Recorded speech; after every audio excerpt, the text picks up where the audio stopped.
ಮೀನರಾಶಿ ಮತ್ತು ಮೀನಲಗ್ನದವರಿಗೆ ಹೊಸ ವರ್ಷದ ಆರ್ಥಿಕ ಶುಭಾಶಯಗಳು. ಆ ದೇವರು ನಿಮಗೆ ಸಕಲ ಸಂಪತ್ತು, ಐಶ್ವರ್ಯ, ಆರೋಗ್ಯಗಳನ್ನ ಕೊಟ್ಟು ಕಾಪಾಡಲಿ ಅಂತ ಹೇಳ್ತಾ ಬನ್ನಿ 2025ರ ನಿಮ್ಮ ವರ್ಷ ಭವಿಷ್ಯವನ್ನು ನೋಡೋಣ. ಈ ವರ್ಷ ನಿಮ್ಮ ಫೋಕಸ್ ಅತಿ ಹೆಚ್ಚಾಗಿ ಲಾಭ ಗಳಿಸುವ ಕಡೆ ಇರುತ್ತೆ ಅಂತಲೇ ಹೇಳ್ಬೋದು. ನೀವೇನಾದರೂ ಈಗಾಗಲೇ ಸಾಲ ಮಾಡಿದರೆ ಅದನ್ನು ತೀರಿಸುವ ಕಡೆಯೂ ನಿಮ್ಮ ಗಮನ ತುಂಬ ಹೆಚ್ಚಾಗಿರುತ್ತೆ ಅಂತಲೇ ಹೇಳ್ಬೋದು. ಸೊ ಇದರಿಂದಾಗಿ ಇಲ್ಲಿ ನೀವು ತುಂಬ ಜನರ ಸಂಪರ್ಕಕ್ಕೆ ಬರ್ತೀರಾ ಈ ವರ್ಷ ಅಂತಲೇ ಹೇಳ್ಬೋದು. ಸೊ ಇದರಿಂದಾಗಿ ಓಡಾಟಗಳು ಹೆಚ್ಚಾಗ್ಬೋದು. ಸೊ ಇದರಿಂದಾಗಿ ಇಲ್ಲಿ ನಿಮಗೆ ಹೆಚ್ಚು ಲಾಭವನ್ನು ನೀವು ಪಡಿತೀರಾ ಅಂತಲೇ ಹೇಳ್ಬೋದು. ಇದಲ್ಲದೆ ಹೊಸ ಹೊಸ ಕಾಂಟ್ರಾಕ್ಟ್ಗಳಿಂದಲೂ ಸಹಿತ ನಿಮಗೆ ಇಲ್ಲಿ ಉತ್ತಮವಾದಂತಹ ಲಾಭವಾಗುತ್ತೆ ಅಂತ ಹೇಳ್ಬೋದು. ಸೊ ಯಾತ್ರೆಗಳು ಸಹಿತ ಈ ವರ್ಷ ಹೆಚ್ಚಾಗ್ಬೋದು, ಅಥವಾ ಬಿಸ್ನೆಸ್ಗೆ ಸಂಬಂಧಿಸಿದಂತೆ ಯಾತ್ರೆ ಮಾಡ್ತಾ ಇದ್ದೀರಾ ಅಂತ ಹೇಳಿದ್ರು ಸಹಿತ ಈ ವರ್ಷ ನಿಮಗೆ ಉತ್ತಮವಾದಂತಹ ಲಾಭವನ್ನು ನೀವು ಗಳಿಸ್ತೀರಾ ಅಂತಲೇ ಹೇಳ್ಬೋದು. ಯಾಕಂತ ಹೇಳಿದ್ರೆ ಗುರುವಿನ ಗೋಚಾರ ಇಲ್ಲಿ ನಿಮಗೆ ನಿಮ್ಮ ಮನಸ್ಸನ್ನು ಶ್ರಮ ಪಡುವ ಕಡೆಗೆ ಹೆಚ್ಚಾಗಿ ಒಲವನ್ನು ತೋರಿಸುತ್ತೆ ಅಂತಲೇ ಹೇಳ್ಬೋದು. ಇನ್ನು ಆರೋಗ್ಯಕ್ಕೆ ಸಂಬಂಧಿಸಿದಂತೆ ನಿಮ್ಮ ಗಮನವೂ ಸಹಿತ ಈ ವರ್ಷ ಆರೋಗ್ಯದ ಕಡೆಯೂ ಸಹ ಹೆಚ್ಚಿರುತ್ತೆ ಅಂತಲೇ ಹೇಳೋದು. ಫಿಟ್ ಆಗೋಕ್ಕೆ ಈ ವರ್ಷ ಹೆಚ್ಚು ಪ್ರಯತ್ನವನ್ನು ಪಡ್ತೀರಾ. ಯೋಗ, ಧ್ಯಾನ ಆಗಿರ್ಬೋದು ಅಥವಾ ಡಯಟ್ ಕಡೆಗೆ ನಿಮ್ಮ ಗಮನ ಹೆಚ್ಚಾಗಿ ಹೋಗುತ್ತೆ ಅಂತಲೇ ಹೇಳ್ಬೋದು. ಆದರೆ ನವೆಂಬರ್ ಮತ್ತು ಡಿಸೆಂಬರ್ ತಿಂಗಳಲ್ಲಿ ಸ್ವಲ್ಪ ಗಮನ ವಹಿಸಿ. ಕಾಲಿಗೆ ಸಂಬಂಧಿಸಿದಂತಹ ತೊಂದರೆಗಳು ಕಾಣಿಸ್ಬೋದು, ಕಾಲುಗಳಿಗೆ ಗಾಯಗಳಾಗ್ಬೋದು ಅಥವಾ ಆಕ್ಸಿಡೆಂಟ್ಗಳಾಗುವಂತಹ ಸಾಧ್ಯತೆ ಹೆಚ್ಚಾಗಿದೆ ಅಂತಲೇ ಹೇಳ್ಬೋದು. ಸೊ ಉಳಿದಂತೆ ನೋಡುವಂಥದ್ದಾದರೆ ಆರೋಗ್ಯದ ಸ್ಥಿತಿಯಲ್ಲಿ ಅತ್ಯುತ್ತಮವಾಗಿದೆ ಅಂತಲೇ ಹೇಳ್ಬೋದು ಈ ಪೂರ್ತಿ ವರ್ಷ. ಇನ್ನು ಆರ್ಥಿಕ ಸ್ಥಿತಿಯನ್ನು ಗಮನಿಸುವಂಥದ್ದಾದರೆ ಮಂಗಳನ ಗೋಚರ ನಿಮಗಿಲ್ಲಿ ಅತ್ಯುತ್ತಮವಾದಂತಹ ಸ್ಥಿತಿಯನ್ನು ಕೊಡುತ್ತೆ ಅಂತಲೇ ಹೇಳ್ಬೋದು. ಅದು ಮಾರ್ಚ್ನ ನಂತರ ನಿಮಗಿಲ್ಲಿ ಅತ್ಯಂತ ದೊಡ್ಡ ದೊಡ್ಡ ಡೀಲ್ಸ್ಗಳಿಂದ ಉತ್ತಮವಾದಂತಹ ಲಾಭವನ್ನು ನೀವು ಕಂಡುಕೊಳ್ತೀರಾ ಅಂತಲೇ ಹೇಳ್ಬೋದು. ಅತಿ ದೊಡ್ಡ ಇನ್ವೆಸ್ಟ್ಮೆಂಟ್ಸ್ಗಳನ್ನು ಮಾಡಿ ಅದರಿಂದಲೂ ಸಹಿತ ಉತ್ತಮವಾದಂತಹ ಲಾಭವನ್ನು ನೀವು ಪಡಿತೀರಾ ಅಂತಲೇ ಹೇಳ್ಬೋದು. ಇನ್ನು ಹೊಸ ಕೆಲಸಕ್ಕೂ ಸಹಿತ ನೀವು ಇಲ್ಲಿ ಕೈ ಹಾಕಿ ಒಳ್ಳೆಯ ಲಾಭವನ್ನು ಪಡಿತೀರಾ. ಇನ್ನು ನೀವೇನಾದರೂ ಪ್ರಾಪರ್ಟಿಯನ್ನು ಮಾರಬೇಕು ಅಂತ ಹೇಳಿ ಏನಾದರೂ ಓಡಾಡ್ತಾ ಇದ್ದರೆ ಅಥವಾ ಯಾವುದಾದ್ರು ಡೀಲ್ಸ್ಗಳು ಸ್ಟಕ್ ಆಗಿದ್ದರೂ ಸಹಿತ ಮಾರ್ಚ್ ನಂತರ ನಿಮಗಿಲ್ಲಿ ಉತ್ತಮವಾದಂತಹ ಫಲವನ್ನು ನೀವು ಆರ್ಥಿಕ ಸ್ಥಿತಿಯಿಂದ ಪಡಿತೀರಾ ಅಂತಲೇ ಹೇಳ್ಬೋದು. ಆದರೆ ಜನವರಿಯಿಂದ ಹಿಡಿದು ಫೆಬ್ರವರಿ ಸ್ವಲ್ಪ ಖರ್ಚು ಹೆಚ್ಚಾಗುವಂತಹ ಸಾಧ್ಯತೆ ಹೆಚ್ಚಾಗಿರುತ್ತೆ. ವ್ಯರ್ಥ ಓಡಾಟಗಳು ಸಹಿತ ನಿಮಗಿಲ್ಲಿ ಹೆಚ್ಚಾಗುವಂತಹ ಸಾಧ್ಯತೆ ಇದೆ ಅಂತಲೇ ಹೇಳ್ಬೋದು. ಸೊ ಯಾವುದೇ ಹೊಸ ಕೆಲಸಗಳನ್ನು ಪ್ರಾರಂಭಿಸುವುದಕ್ಕಿಂತ ಮುಂಚೆ ಮಾರ್ಚ್ನ ನಂತರ ಪ್ರಾರಂಭಿಸುವಂಥದ್ದು ನಿಮಗಿಲ್ಲಿ ಉತ್ತಮ ಫಲವನ್ನು ಕೊಡುತ್ತೆ ಅಂತಲೇ ಹೇಳ್ಬೋದು. ಇನ್ನು ಕುಟುಂಬ ವಿಚಾರವನ್ನು ನಾವು ಗಮನಿಸುವಂಥದ್ದಾದರೆ ಇಲ್ಲಿ ನೀವು ಇರುವಂತಹ ಸ್ಥಳ ಬದಲಾವಣೆಯ ಯೋಗವು ಸಹಿತ ಈ ವರ್ಷ ಕಾಣ್ತಾ ಇದೆ. ಸೊ ಇದು ನಿಮಗೆ ಇಲ್ಲಿ ಉತ್ತಮವಾದಂತಹ ಫಲವನ್ನು ಕೊಡುತ್ತೆ ಅಂತಲೇ ಹೇಳ್ಬೋದು. ಇನ್ನು ನೀವು ಏನಾದರೂ ಪ್ರಾಪರ್ಟಿಯನ್ನು ಖರೀದಿ ಮಾಡುವಂತಹ ಅಥವಾ ನಿರ್ಮಾಣ ಮಾಡುವಂತಹ ಯೋಗವು ಸಹಿತ ಈ ವರ್ಷ ಉತ್ತಮವಾಗಿದೆ ಅಂತಲೇ ಹೇಳ್ಬೋದು.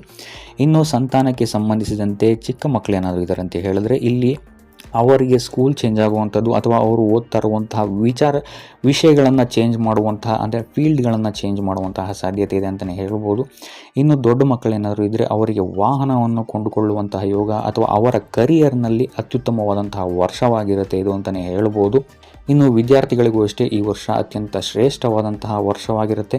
ಉತ್ತಮವಾದಂತಹ ಅಂಕಗಳು ನಿಮಗಿಲ್ಲಿ ಬರುತ್ತೆ ಅಂತಲೇ ಹೇಳ್ಬೋದು. ಕರಿಯರ್ ಪಾಯಿಂಟ್ ಆಫ್ ವ್ಯೂಯಿಂದ ಅತ್ಯುತ್ತಮವಾದಂತಹ ವರ್ಷವಾಗಿರುತ್ತೆ ನಿಮಗಿದು ಅಂತಲೇ ಹೇಳ್ಬೋದು.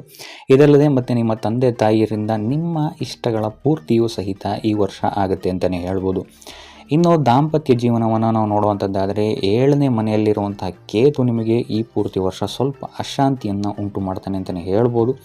ನೀವೇನಾದರೂ ಸಿಂಗಲ್ಗಳಾಗಿದ್ದರೂ ಸಹಿ ಅಥವಾ ಪ್ರೇಮಿಗಳಾಗಿದ್ದರೂ ಸರಿ ಅಥವಾ ದಾಂಪತ್ಯ ಜೀವನದಲ್ಲಿದ್ದರೂ ಸಹಿ ಈ ವರ್ಷ ನಿಮಗೆ ಮಿಶ್ರ ಫಲ ಅಂತಲೇ ಹೇಳ್ಬೋದು.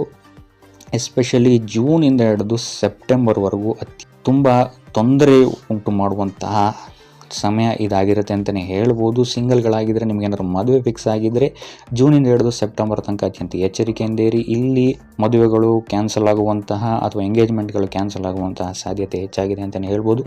ಅಥವಾ ನೀವೇನಾದರೂ ರಿಲೇಷನ್ಶಿಪ್ಪಲ್ಲಿ ಇದ್ದರೆ ಈ ತಿಂಗಳು ನಿಮ್ಮಲ್ಲಿ ವ್ಯರ್ಥವಾದ ವಿವಾದಗಳು ಅತ್ಯಂತ ಹೆಚ್ಚಾಗುತ್ತೆ ಅಂತಲೇ ಹೇಳ್ಬೋದು. ಅದು ಅಲ್ಲದೆ ದಾಂಪತ್ಯ ಜೀವನದಲ್ಲೂ ಅಷ್ಟೇ ಜೂನಿಂದ ಹಿಡಿದು ಸೆಪ್ಟೆಂಬರ್ವರೆಗೂ ನೀವು ಹೆಚ್ಚು ಗಮನವನ್ನು ವಹಿಸಬೇಕಾಗುತ್ತೆ. ನಿಮ್ಮ ಸಂಗಾತಿಯ ಆರೋಗ್ಯದಲ್ಲಿ ಸ್ವಲ್ಪ ಏರುಪೇರುಗಳು ಕಂಡು ಬರಬಹುದು. ಇನ್ನು ಇದಲ್ಲದೆ ನಿಮ್ಮ ಸಂಗಾತಿ ಈ ವರ್ಷ ಅವರ ಕೆಲಸವನ್ನು ಸಹ ಬದಲಾವಣೆ ಮಾಡುವಂತಹ ಸಾಧ್ಯತೆ ಹೆಚ್ಚಾಗಿದೆ ಅಂತಲೇ ಹೇಳ್ಬೋದು. ಸೊ ನಿಮ್ಮ ಸಂಗಾತಿ ಇಲ್ಲಿ ಅವರಿಗೆ ಇಷ್ಟ ಬಂದಂತೆ ಈ ವರ್ಷ ನಡ್ಕೊಳ್ಳೋದ್ರಿಂದಾಗಿ ಇಲ್ಲಿ ನಿಮಗೆ ವ್ಯರ್ಥ ಮನಸ್ತಾಪಗಳು ಹೆಚ್ಚಾಗುತ್ತೆ ಅಂತಲೇ ಹೇಳ್ಬೋದು. ಸೊ ಅದರಿಂದಾಗಿ ನೀವು ಇಲ್ಲಿ ದಾಂಪತ್ಯ ಜೀವನದಲ್ಲಿ ಸ್ವಲ್ಪ ತಾಳ್ಮೆಯಿಂದ ವರ್ತಿಸುವಂಥದ್ದು ಉತ್ತಮವಾಗಿರುತ್ತೆ. ಇನ್ನು ವ್ಯಾಪಾರ ಮತ್ತು ಉದ್ಯೋಗ ಕ್ಷೇತ್ರವನ್ನು ನಾವು ನೋಡುವಂಥದ್ದಾದರೆ ಈ ವರ್ಷ ಅತ್ಯುತ್ತಮವಾದಂತಹ ವರ್ಷವಾಗಿರುತ್ತೆ. ನಿಮಗೆ ವ್ಯಾಪಾರ ಮತ್ತು ಕೆಲಸಕ್ಕೆ ಸಂಬಂಧಿಸಿದಂತೆ ಐತಿಹಾಸಿಕ ವರ್ಷವಾಗಿರುತ್ತೆ. ನೀವು ಈ ವರ್ಷವನ್ನು ಗಮನದಲ್ಲಿ ಇಟ್ಕೊಳ್ತೀರಾ ಅಂತಲೇ ಹೇಳ್ಬೋದು. ಯಾಕಂತ ಹೇಳಿದ್ರೆ ಇಲ್ಲಿ ನಿಮಗೆ ನಿಮ್ಮ ವ್ಯಾಪಾರ ಮತ್ತು ಉದ್ಯೋಗ ಕ್ಷೇತ್ರದಲ್ಲಿ ಮಾನ ಸಮ್ಮಾನಗಳು ಹೆಚ್ಚಾಗುತ್ತೆ. ನಿಂತ ಕಾರ್ಯಗಳು ಪೂರ್ಣವಾಗುತ್ತೆ ಅಂತಲೇ ಹೇಳ್ಬೋದು. ಸರ್ಕಾರಿ ಕೆಲಸಗಳಿಗೆ ಏನಾದರೂ ನೀವು ಟ್ರೈ ಮಾಡ್ತೀರಾ ಅಂತ ಹೇಳಿದ್ರೆ ಈ ವರ್ಷ ಅತ್ಯುತ್ತಮವಾದಂತಹ ರಿಸಲ್ಟ್ ನಿಮಗೆ ಸಿಗುತ್ತೆ ಅಂತಲೇ ಹೇಳ್ಬೋದು. ಇದಲ್ಲದೆ ನೀವು ಯಾವುದಾದ್ರು ಇಷ್ಟಪಟ್ಟಂತಹ ಕೆಲಸ, ಇಷ್ಟಪಟ್ಟಂತಹ ಪ್ಯಾಕೇಜಸ್ಗಳೇನಾದ್ರು ನೋಡ್ತಾ ಇದ್ದೀರಾ ಅಂತ ಹೇಳಿದ್ರು ಸಹಿತ ನಿಮಗಿಲ್ಲಿ ಈ ವರ್ಷ ಇದರಿಂದ ಸಕ್ಸಸ್ ಸಿಗುತ್ತೆ ಅಂತಲೇ ಹೇಳ್ಬೋದು. ನೀವು ಇಷ್ಟಪಟ್ಟ ಕೆಲಸವೂ ಸಹಿತ ಸಿಗುತ್ತೆ ಅಂತಲೇ ಹೇಳ್ಬೋದು. ಇನ್ನು ವ್ಯಾಪಾರಿಗಳಿಗೆ ಈ ವರ್ಷ ಸರ್ಕಾರದಿಂದ ಕೆಲವೊಂದು ಟೈಪ್ಸ್ಗಳಾಗ್ಬೋದು ಅಥವಾ ಸರ್ಕಾರದಿಂದ ಹೆಚ್ಚು ಲಾಭಗಳಾಗ್ಬೋದು ಅಂತಲೇ ಹೇಳ್ಬೋದು. ಅದಲ್ಲದೆ ಸೇಲ್ ಸಹಿತ ಈ ವರ್ಷ ಹೆಚ್ಚಾಗಿ ಆಗುತ್ತೆ ಅಂತಲೇ ಹೇಳ್ಬೋದು. ಸೊ ಯಾರು ಒಳ್ಳೆಯವರ ಅಡ್ವೈಸಿಂದ ಅಥವಾ ನಿಮ್ಮ ಕರ್ಮಚಾರಿಗಳ ಅಡ್ವೈಸಿಂದ ನಿಮಗಿಲ್ಲಿ ವ್ಯಾಪಾರದಲ್ಲಿ ಒಂದು ಉತ್ತಮವಾದಂತಹ ಗತಿ ಬದಲಾವಣೆ ಆಗುತ್ತೆ ಅಂತಲೇ ಹೇಳ್ಬೋದು. ಸೊ ಭಾಗ್ಯದ ಸಪೋರ್ಟ್ ನಿಮಗಿಲ್ಲಿ ಹೆಚ್ಚಾಗಿ ಈ ವರ್ಷ ಸಿಗುತ್ತೆ ಅಂತಲೇ ಹೇಳ್ಬೋದು. ಇನ್ನು ಶನಿ ಮತ್ತು ಶುಕ್ರ ಗ್ರಹ 12ನೇ ಮನೆಯಲ್ಲಿ ಇರೋದ್ರಿಂದಾಗಿ ಇಲ್ಲಿ ನಿಮಗೆ ಈ ವರ್ಷ ವಾಹನ ಖರೀದಿ ಮಾಡುವಂತಹ ಯೋಗವೂ ಸಹಿತ ಇದೆ. ಇದಲ್ಲದೆ ವಿದೇಶಿ ಯಾತ್ರೆಗಳಿಗೆ ಸಂಬಂಧಿಸಿದಂತೆ ಇಲ್ಲಿ ನಿಮಗೆ ಹೆಚ್ಚು ಸಕ್ಸಸ್ ಸಿಗುತ್ತೆ ಅಂತಲೇ ಹೇಳ್ಬೋದು. ಇಂಪೋರ್ಟ್ ಎಕ್ಸ್ಪೋರ್ಟ್ ಏನಾದ್ರು ಮಾಡ್ತಾ ಇದ್ದೀರಾ ಅಂತ ಹೇಳಿದ್ರು ಸಹಿತ ನಿಮಗೆ ಇಲ್ಲಿ ಪಾಸಿಟಿವ್ ರಿಸಲ್ಟ್ ಸಿಗುತ್ತೆ. ಅಥವಾ ವಿದೇಶಕ್ಕೆ ಹೋಗಿ ನಿಲ್ಲಿಸಬೇಕಂತ ಏನಾದ್ರು ಪ್ಲ್ಯಾನ್ ಮಾಡ್ತಾ ಇದ್ದೀರಾ ಅಂತ ಹೇಳಿದ್ರು ಸಹಿತ ನಿಮಗೆ ಇಲ್ಲಿ ಪಾಸಿಟಿವ್ ರಿಸಲ್ಟ್ ಸಿಗುತ್ತೆ ಅಂತಲೇ ಹೇಳ್ಬೋದು.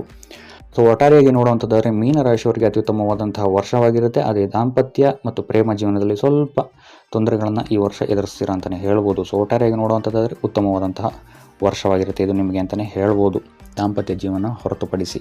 ಸೊ ಇದಾಗಿತ್ತು ಮೀನರಾಶಿಯವರ 2025 ವರ್ಷ ಭವಿಷ್ಯ.